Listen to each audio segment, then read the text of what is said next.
ready? Gonna ease into this, yeah? 1, 2, 3, 4.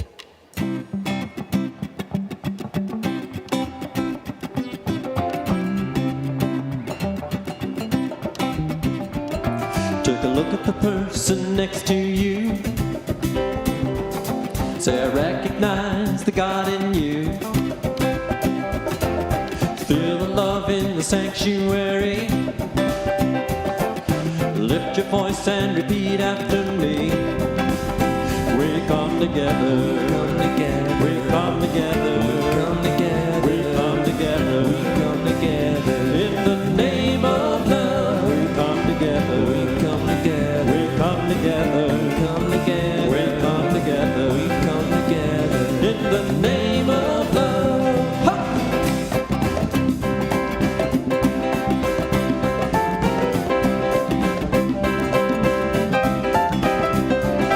Take a look at the person next to you. God loves you and I love you too. Feel the love in the sanctuary. Lift your voice and repeat after me. We come together, we come together, we come together, we come together, we come together, we come together. In the name of love, we come together, we come together, we come together, we come together, we come together, we come together. In the name of love, from every walk of life, every creed and color, in kinship we unite. In honor of the God in each other.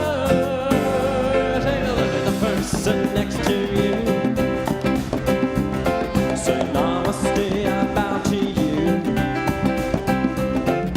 Feel the love in the sanctuary. Lift your voice and repeat after me.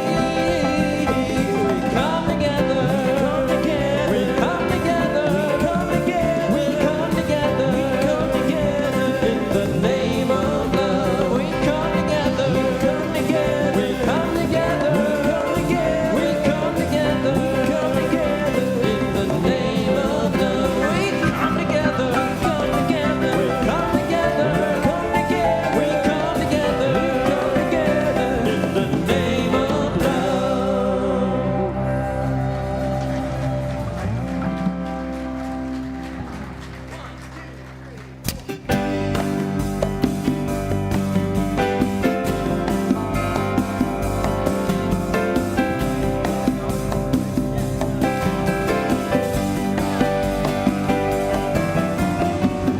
Make me an instrument. Make me an instrument. Make me an instrument of peace. Make me an instrument. Make me an instrument. Make me an instrument of peace. Where there is hatred, I will love. Where there is sadness, I will bring joy. Where there is darkness, I will shine. I am an instrument of peace. I am an instrument of peace. Take it a trade.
I am an instrument of peace.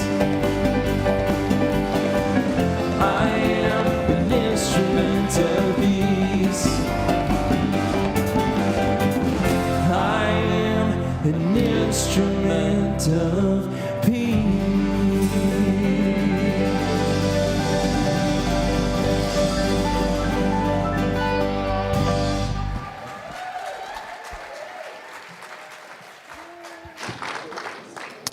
Good morning.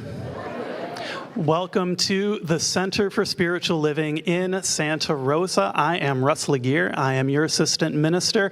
Can we please give some more love to our incredible band? So whether you are in the room or you're watching online, please know you are very welcome here, where we work to honor all life through inclusion, diversity, and equity. I invite you now to please read out loud with me our mission. The Center for Spiritual Living is a spiritual community that promotes global transformation through personal transformation. Our purpose is to awaken humanity to its spiritual magnificence. Together, we are helping create a world that works for everyone. There we go. Let's try that again, shall we? Okay, we are motivated by a compelling global vision that inspires us to bring the gifts of compassion, integrity, and loving kindness to the world through our programs and teaching. Together, we are helping create a world that works for everyone. Okay, today is our all-community service.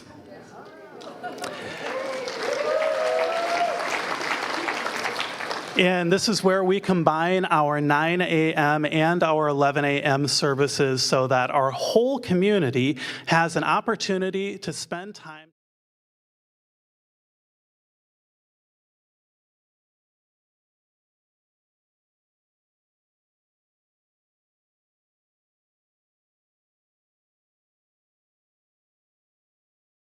Celebration falls under our month where we've been exploring Buddhism. Because for thousands of years, Buddhism has recognized the power of community as a means for those who are seeking enlightenment to practice and grow and learn together, to learn in ways that are not always possible when we go it alone. So that's a power that we too recognize in the science of mind, that we are stronger together. So we work to grow our community through our 5 spiritual practices, and would you please read those with me? Spiritual study, affirmative prayer, meditation, selfless service, spiritual circulation. We use flowers here at the center to send messages of love and appreciation to one another. And the first flower dedication is from our staff and our trustees, and it is for you, our beautiful community.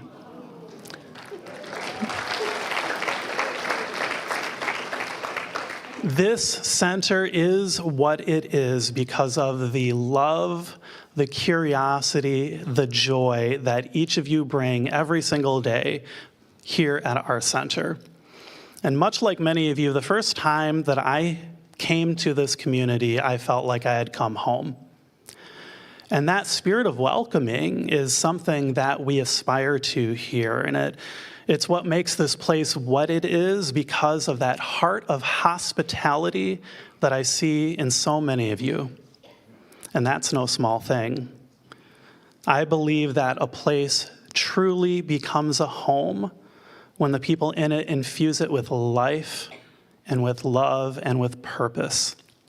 So thank you, Center community, for bringing your love and life to these walls and beyond. You are helping create a world that works for everyone. Please give yourself a round of applause.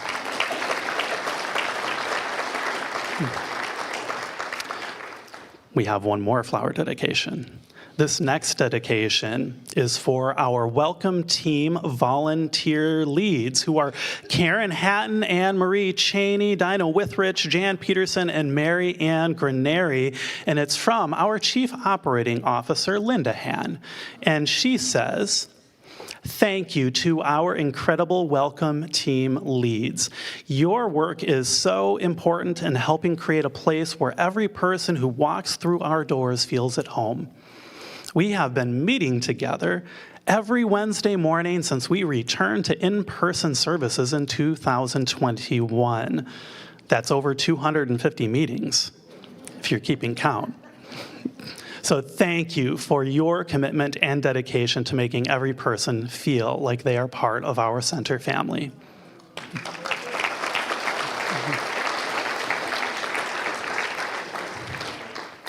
I'd now like to extend a very warm welcome to our first-time visitors. First-time visitors, would you please stand as you're able or raise your hand? We would love to bring you a flower and a welcome packet as a token of gratitude for joining us today.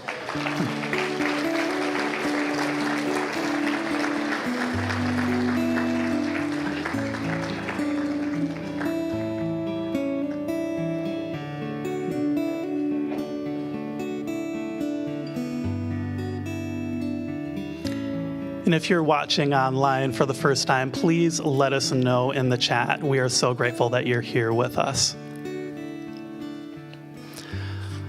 I know that somewhere between the music, meditation, prayer practices, and Dr. Edwards' message today is exactly what you need for the next step of your spiritual unfoldment. Please know you are very welcome here. Now, please enjoy some music before our short time of silent contemplation and prayer. Take a deep breath with me. Get ready to sing back. This is a call and response tune. Atreyu will sing, and then you sing.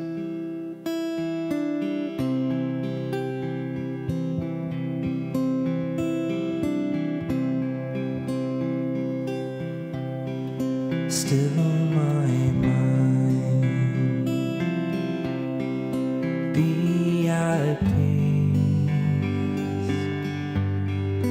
in my awakening. I release with my heart, free my soul.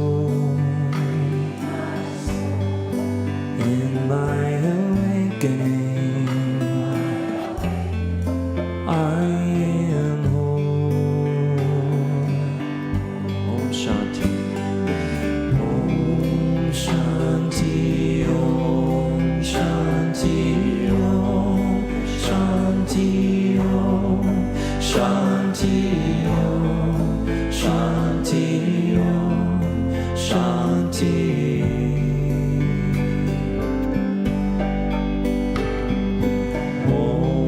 Shanti, Om Shanti, Om Shanti, Om Shanti, Om Shanti, Om Shanti. As I love, as I give, in my awakening, I choose to live. Give me strength, shine your light in my awakening, clear my sight. Om Shanti, Om Shanti, Om Shanti, Om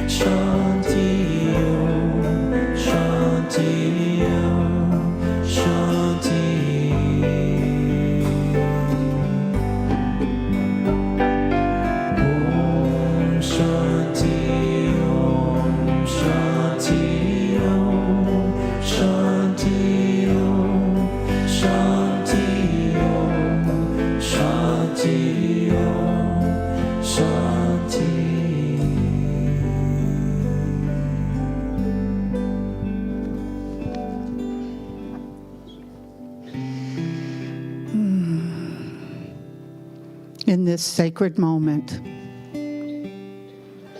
This one presence divine is fully here, holding, unfolding through all that there is.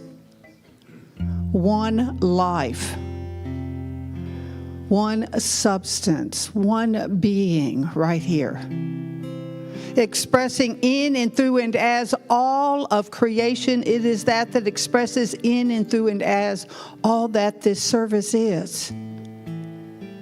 It is that brings me home in prayer. It is that calls forth this very word as I know it as the very life of my life. And I know it absolutely as the life, that one ground of being for each and every one here.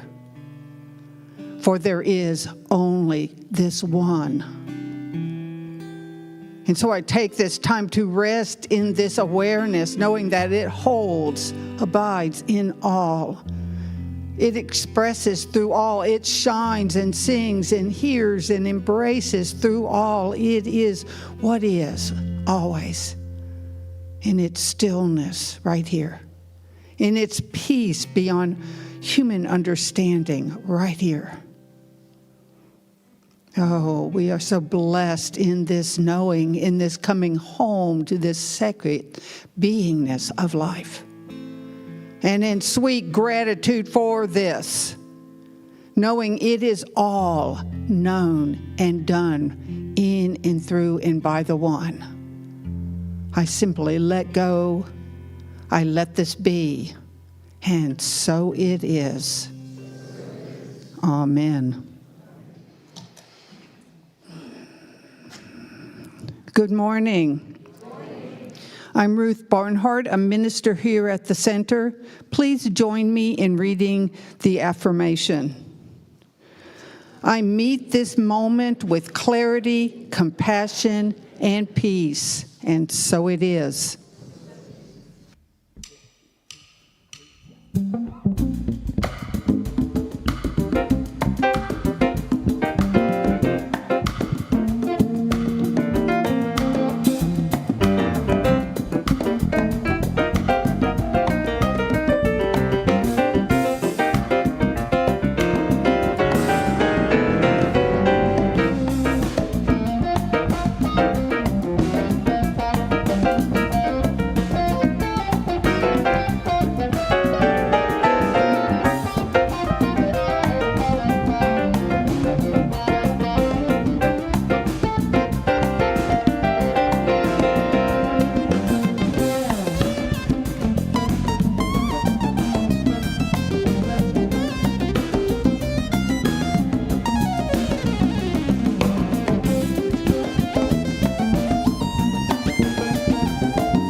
Oh, did you like that? Well, a little birdie in the form of Christopher Fritchie told me that on November 7th, that's a Saturday at 3 p.m., we're going to have a concert by, actually it's Fran and his brothers, and their band's name is the Vros, and they're going to be featuring some of the Sunday musicians that we've come to love and enjoy. So make a note on November 7th at 3 p.m. It's a fundraiser for our community, and I hear that the music is very danceable. Good morning. When things get rough and unpredictable, where does my mind go? Where does it land and rest? These are the questions that are at the center of the message today. As you heard Reverend Russ say, today is our annual all-community service, and it is also the conclusion of our series on Buddhism. And because we are all together in one time and one space, in the room and online, I got to thinking about the three refuges of Buddhism. Now, a refuge is a sanctuary space, a place of rest and shelter, like a bench under the shade of a tree during a very hot time, or a room that when you walk into it, your shoulders can relax. It can be a physical space, like our center is to many of us, or it could be a connection that we feel through our online streaming services. It can also be an idea, a frame of mind that I rest in, that I take shelter in when I want to restore myself and come back to my spiritual center. One of the three refuges of Buddhism you heard Reverend Russ refer to is the community. The community of people who are walking the spiritual path together, practicing together. The idea is to take shelter in the community, to rest in it, just like we are today, so that we can feel mutual support and be inspired by each other's journey, and also to be challenged out of any stuck place we might find ourselves in. I don't think of our community as an escape from the world, but I do think of it as a place of shelter where I can catch my breath and remember who I am, and then come back to the world, grounded in spirit more strongly. Traditional Buddhism points to three of these places of refuge, of shelter. The first is to take shelter in the Buddha, which we've been learning is considered to be the awakened or enlightened one. The second is to take shelter in the Dharma, which means the teaching. And the third is to take shelter in the Sangha, which means the community of practicing spiritual seekers. So my question is, why are these shelters necessary? Why do we need them? Well, because the spiritual path is complicated. Life is complicated. Relationships are complicated. We're complicated. And we're in turbulent times again. Primary elections are coming up, and economic stresses are emerging, and there's uncertainty in the air. And I notice people are struggling to talk about things like politics. Friendships are showing up to being a little strained, and conversations they feel a little more fragile than they used to. And so my question is also, where does my mind land and rest when I'm navigating all of this? Where do I settle in my mind when it's time to reset? In other words, where am I going to park my mental car for a moment before I get back on the journey of life? Now, I am, like many of you are, I am a student of the science of mind. And I have learned that we share a single spiritual heritage. We are one. I know that. So no matter how different our opinions might be, we have this shared heritage. And that's good. And in practice, it can get complicated. Messy. Yeah. For example, if you put me in a room with people, with someone who their opinions I strongly disagree with,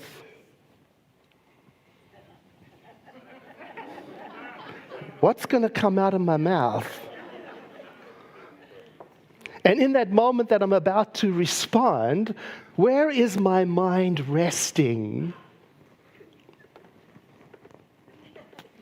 Now, we've all got buttons, and buttons are made to be pushed.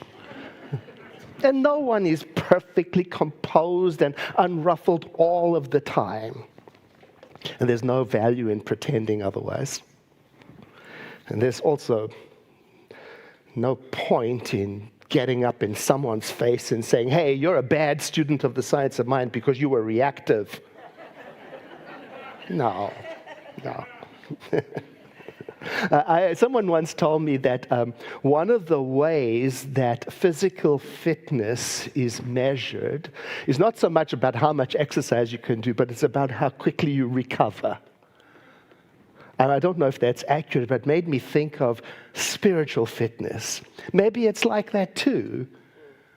How well do we recover when we fall? And where do we go to recover? And that's where the three refuges come in. Now, the first refuge I mentioned is the Buddha, the awakened one, with the invitation to understand our own Buddha-like nature, our own capacity to wake up to oneness, to the reality of life. And this first refuge, it reminds me, it makes me think of the famous line in Paul's letter to the Philippians. Let this mind be in you, which was also in Christ Jesus.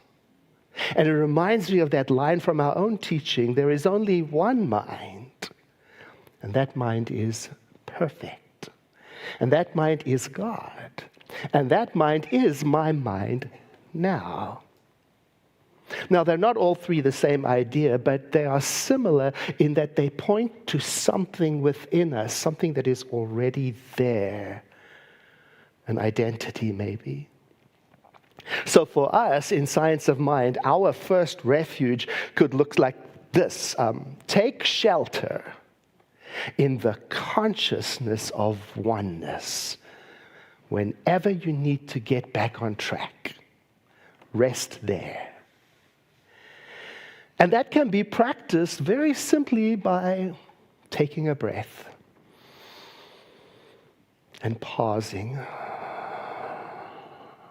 Especially in those moments, those stressful moments of life, or those stressful moments in conversations, and in that pause, to redirect the attention of the mind to the center within, where clarity is, where peace is, and rest there for a moment. Realistically, though, I can't always return to peace quickly. Sometimes it takes a lot more than one breath. A lot more than a little pause. And honestly, sometimes peace can feel completely out of reach. Do you know what I mean? Still, I hold peace as a possible destination. An aspiration, even when I don't know how I'm going to get there. or how long it will take me to get there, And this made me think of my family of origin. I was growing up, I had forgotten how it was being in that family because I tend to remember only the good times, all the love. Yeah, that's good to remember. But the reality is that we were quite divided on everything among us, when it came to politics or religion or sexuality or manners. I mean, anything, pick something. We were divided on it. Food, movies, you name it. And we could get into quite the screaming match about it, And one side of the family was vocal and expressive, and they used their hands flying above and voices raised, while the other side was introverted and reflective, and sometimes that looked disengaged to the other side, and that infuriated them even more. So family gatherings were an interesting festival of misunderstanding. I recall one holiday meal. Now, I don't remember what the holiday was or what the subject of the conversation was, but I do remember voices getting steadily higher and stronger over the clinking of the silverware at the table and fingers starting to articulate points with emphasis. And a sudden heavy silence on the other corner of the table, and the tight physical knot in my young stomach and seeing my aunt's lips purse as she stared into the mashed potatoes like there was an answer written in there,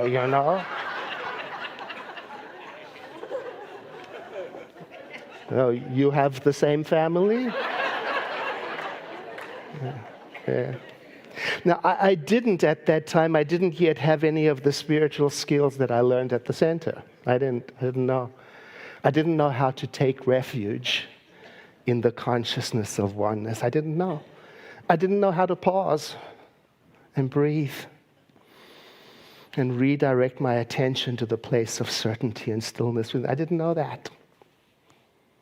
And as a result, there were times then when peace felt impossible. Or at least it felt that peace could only be possible if someone else in the family would change their mind and change their language, change their point of view, change how they showed up, change who they were.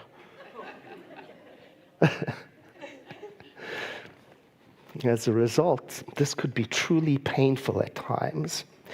Yet, and I'm remembering this too, at the same time, one of the things that I appreciate so much was that we never stopped loving each other, even when we were mad at each other. A person never lost their place at the family table because of a disagreement.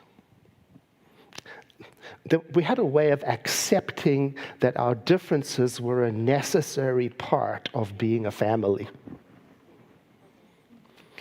Now, many years later, when I feel myself with that same heated frustration rising up, when I'm encountering a difference of an opinion or an injustice I don't understand, I've learned a few things. I've learned to immediately start asking myself, where am I about to take refuge? Where am I going to land before I respond? You see, because I've noticed that the way I show up in the world, whether it's in a discussion or in the parking lot or after service, the way I show up tells me and the world something about where my mind is resting. Of course, I still mess up, and I'm sure you do too. And when we do, this first sanctuary, well, it is the place to go.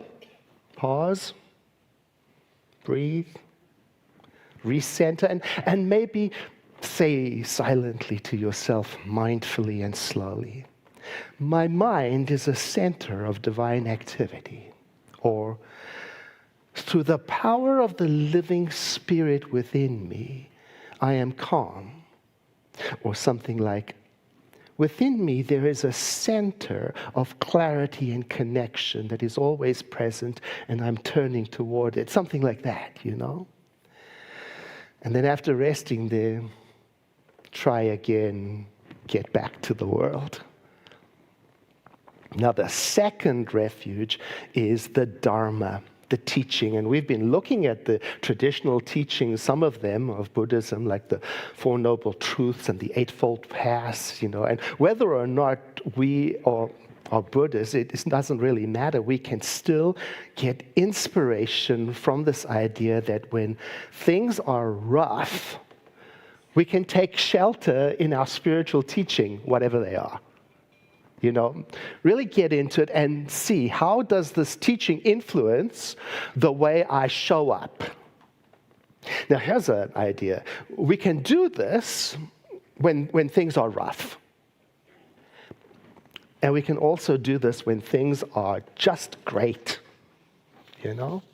You've likely, if you come here frequently, you've likely heard me say at the end of the service, if there is something that is incomplete in you, or you cried yourself to sleep last night, or if there is something wonderful in your life that you wish to bring some spiritual support to, go request prayer after service. In other words, you and I can practice prayer, request prayer in good times and in troubled times.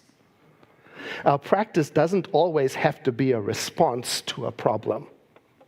It can be a celebration. So I'll tell you a funny story about that. The other day, someone said to me, you know, I just love doing prayer. We call it spiritual mind treatment. I just love treating for our community, but I could use some guidance on what to focus on. And I thought, what a wonderful idea. I can provide that guidance. You know? So I sent an email to the staff and the practitioners and the trustees saying, join me in a spiritual mind treatment for our community for, well, what for? For increased attendance and engagement. Yeah. Well, the response I got was all over the map.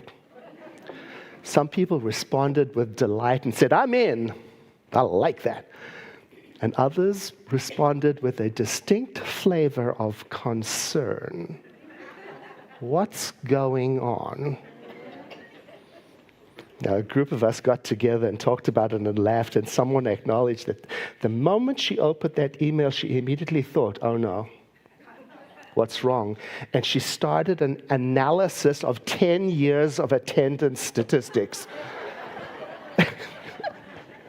And another one told me that her friends actually dared her to talk to me to ask what kind of secret crisis was unfolding at the center. There was no crisis. I wasn't requesting prayer because something was wrong. I was requesting prayer because it's our practice. I was taking refuge in the teaching and the practice, you know, to elevate community and growth and connection. Now, we got such a good laugh out of this, you know, because it held a mirror up to us, you know, it invited us to ask, where does my mind go naturally when I receive a piece of news? Do I tend to go to worry first? Do I tend to add meaning that isn't there? And when I am resting in the teaching, how does that influence the way I respond? And I confessed to the group that I'm guilty of the same thing. I do the same thing, you know. For sure, when somebody asks me for prayer about health, I got to watch real carefully, where does my mind go? Do I start wondering what's wrong with them? Do I start fishing for a diagnosis? That used to be my first instinct, until I learned right here at the center, I learned how to redirect my mind to the person's stated, desired outcome. What do they want? Can I align with that?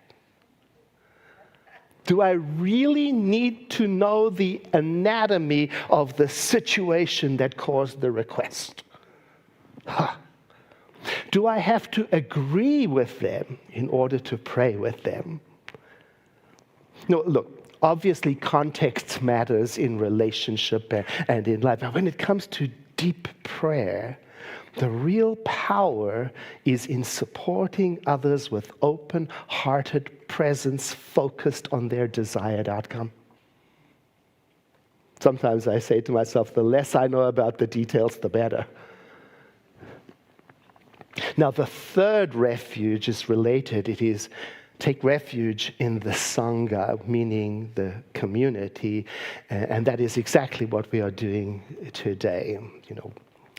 Now, a Sangha is a special kind of community. That it's a group that goes, beyond social connection, which is good too. That's good too. But a Sangha is a place to practice spirituality together. Like our circles for spiritual connection, like our elders circle and our senior spirit group and our teen camps and our meditation groups and our Sunday and Wednesday celebration services and our spirit, and so on.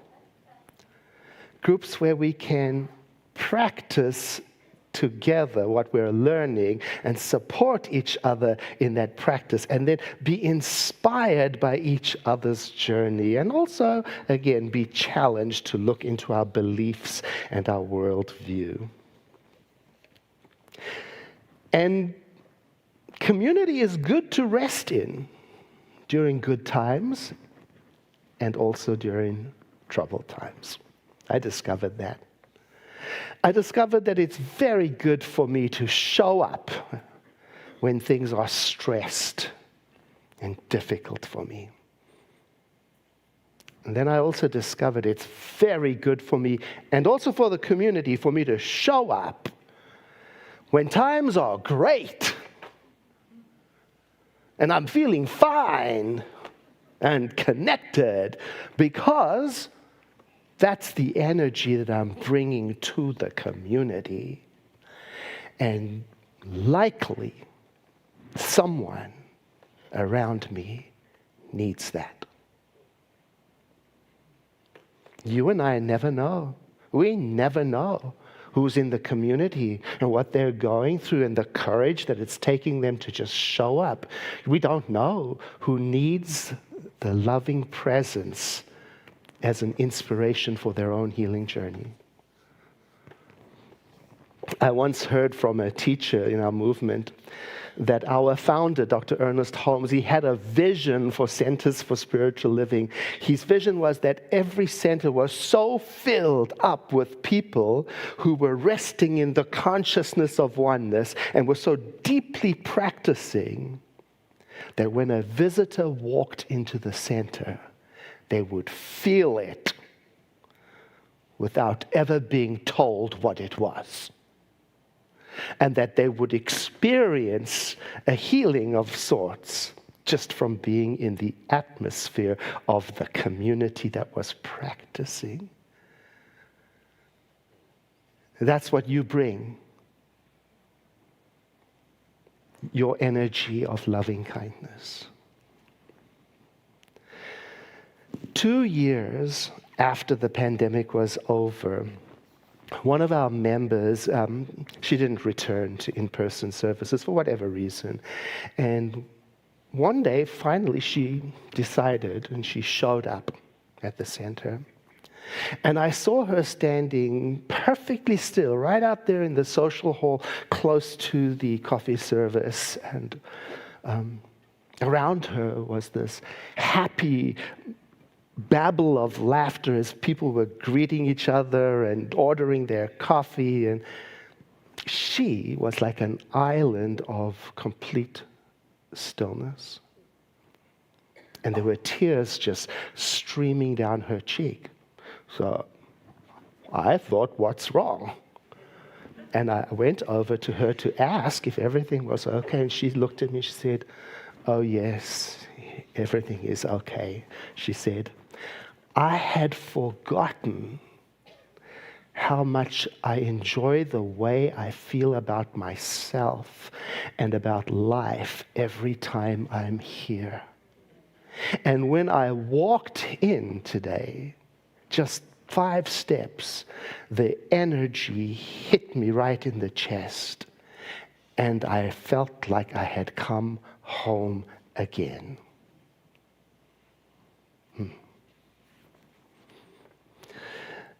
Sometimes refuge is not immediate peace, but the steps we take to go there. Sometimes refuge is simply not saying the first thing that wants to come out of my mouth. Sometimes refuge is letting myself be held while I'm upset. Sometimes refuge is not clarity, but stillness. And one way to really understand what sanctuary can be is by listening to the voices of people who have experienced it.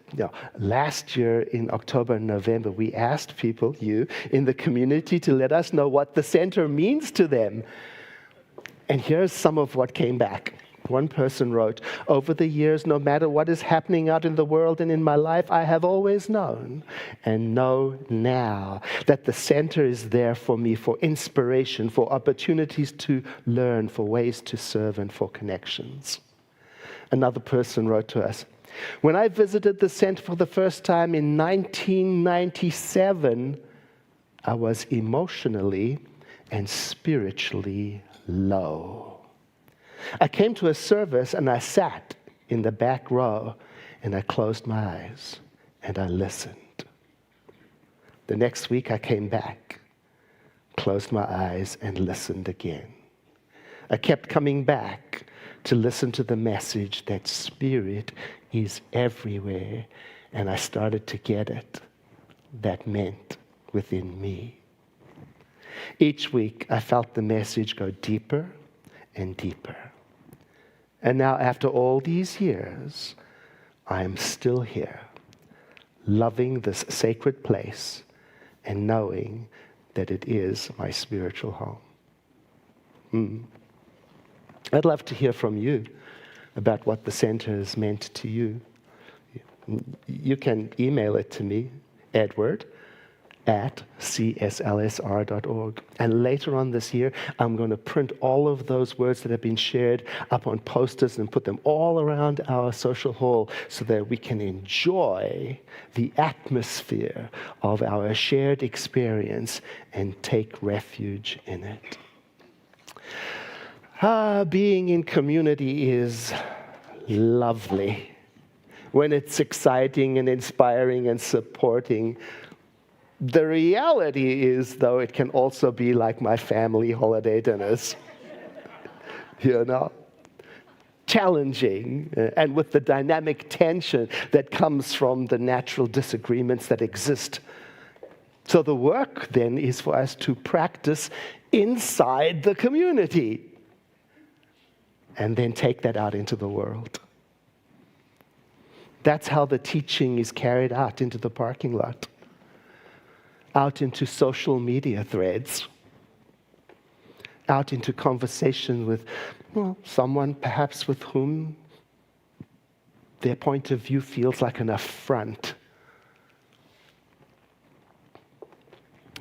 In those moments, more and more I'm practicing by asking myself, can I remain curious, respectful, grounded? Can I enter a conversation as an exploration rather than as a debate? Will I let myself acknowledge the effort that it takes to set judgment aside for a moment and acknowledge myself when I can do it for a bit?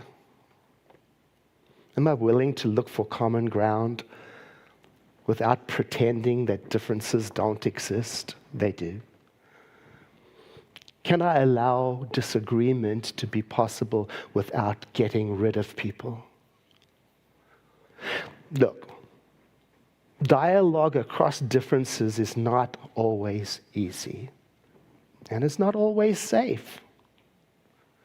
Some relationships us to leave the conversation entirely. I know that. We're practicing.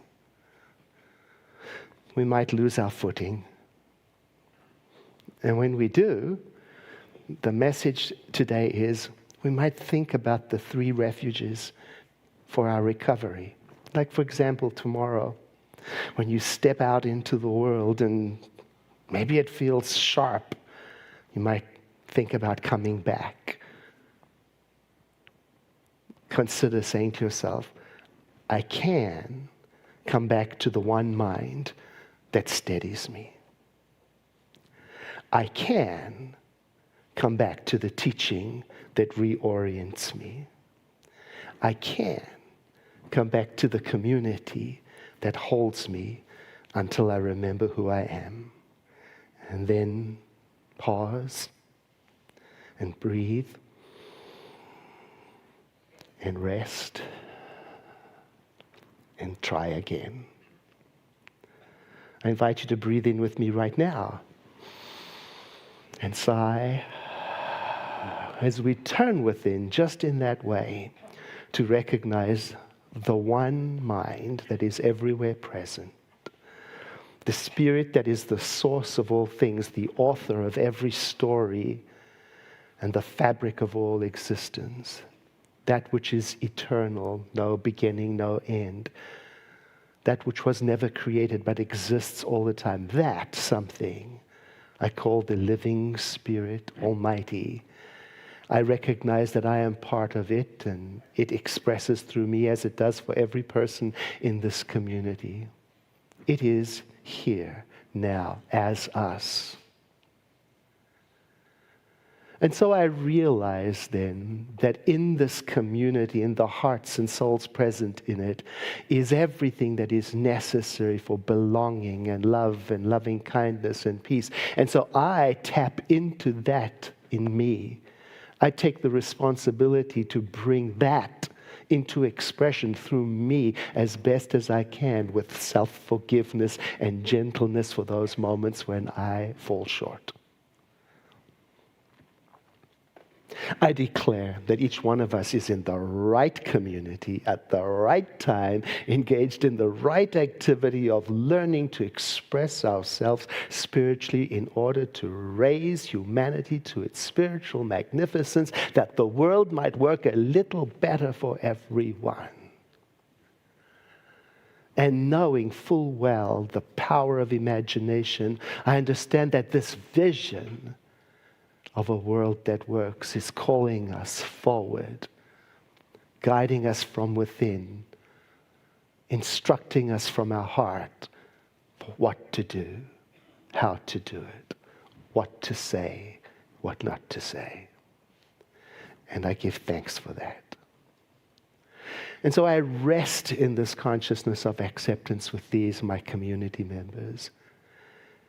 And I trust the spiritual laws that govern the universe to do its work through me, through us, to bring this vision into expression. And I seal this moment of prayer with you by saying together, and so it is. Amen. Followed by a deep breath and a sigh, as we make the transition to the part of our service where we practice the spiritual law of circulation.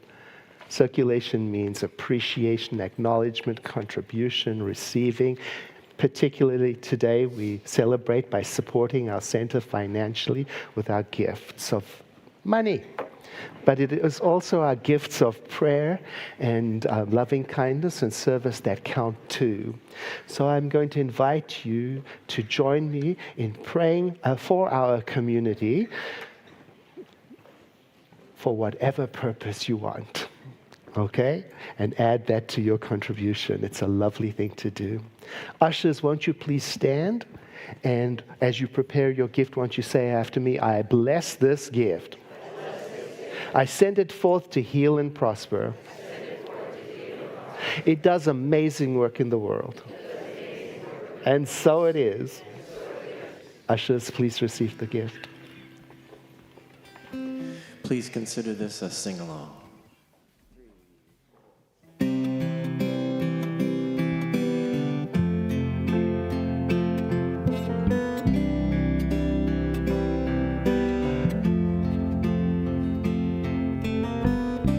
Imagine there's no heaven. It's easy if you try. Know how below us, above us only sky. Imagine all the people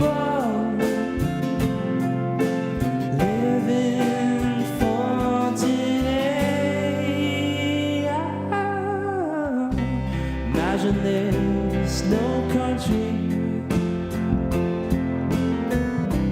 It isn't hard to do.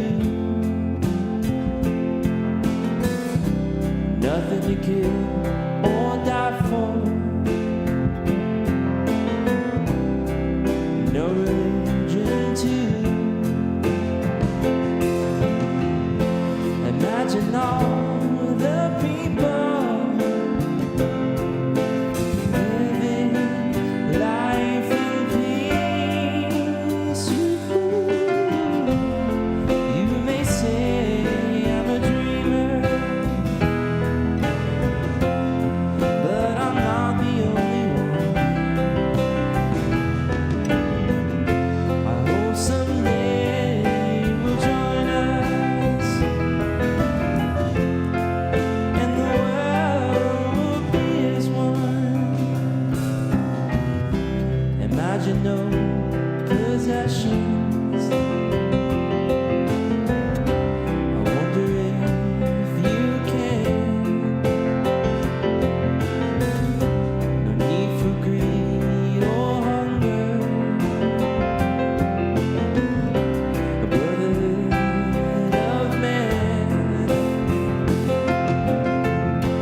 Thank you again for all the gifts that you share with our community. And thanks again to Trey and Chris and Carlitos and Fran and Brett and Nick.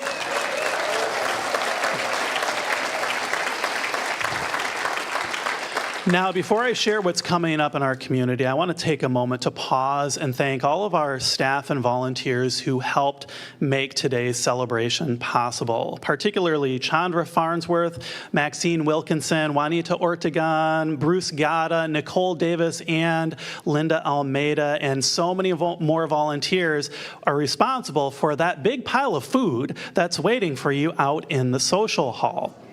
So let's give them all a round of applause. Thank you so much.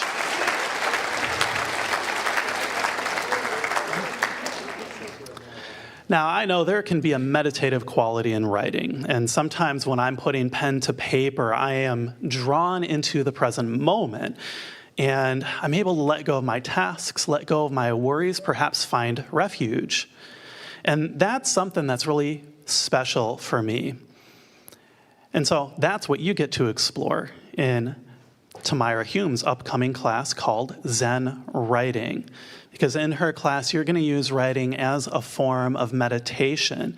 Share your experiences through dialogue and community, and support one another in discovering that certain something that is within us all. So you can register for that class on our website, but make sure you do it today because the class begins on Wednesday, and that way Tamara will be able to get you all the things that you need to know. Now, did you know we've got a number of recurring events that happen throughout the week here in our community that are there for spiritual inspiration? We have a daily generating love practice that happens on Zoom. I feel like that's so special to have that these days. And we also have a life visioning practice group that meets every Monday, and you can join Reverend Sciota Bell every Wednesday at 6 p.m. on Zoom for her inviting the sacred meditation. And I want to give a special shout out for something that's happening tonight. At 7 p.m. is our monthly World Peace Meditation that takes place on Zoom. And did you know this group has been meditating on peace every month since 1986? So they would love to have you join them too. So just head on over to our website. There's a menu link there called Small Groups, and you'll find all that information under that. And we also have this all posted on our bulletin board out in the social hall, in the Hall of Faces, as I like to call it. So, and I want to say a special thank you to our volunteer, Kirsten, for putting that up and making it look so beautiful. Go take a look at it. You might just find something that you can get plugged into. Now in June, we're going to explore our emotions and how they relate to the science of mind in our Wednesday evening services. And this Wednesday at 7 p.m., I'm going to be sharing all about how our emotions can be our GPS system that can help keep us on track during life's journey. So I look forward to seeing you there. And finally, our softball team, the CSL Sluggers, they are back playing softball, and you can support our team this summer. So we have that schedule up on our website. We also have some over at the info desk, and they would love to have you there cheering them on, and they might just want you to play with them too. So go talk with them.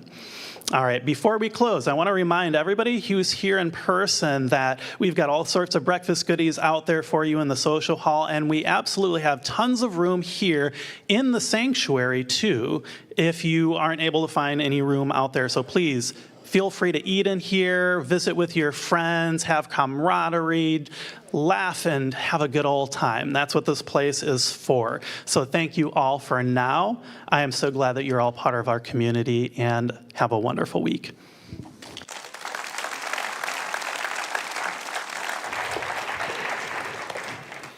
If there is something that is incomplete in you, or you cried yourself to sleep last night, or you have something in your life that you'd like to support with spiritual prayer, don't go home without taking advantage of the in-service prayer or online prayer. in the sanctuary, go to the host in the back in the corner there, and she will connect you with a prayer practitioner who will listen to what is on your heart and then custom make a prayer for you. Do this before you go eat. With that in mind, won't you please stand saying, something wonderful is happening through me right now. It is this thing called life. Life is in my mind, life is in my body, and life is in my affairs. I think it, I feel it, and I accept it, just the way that it is, and just the way that it is not. Thank you, life.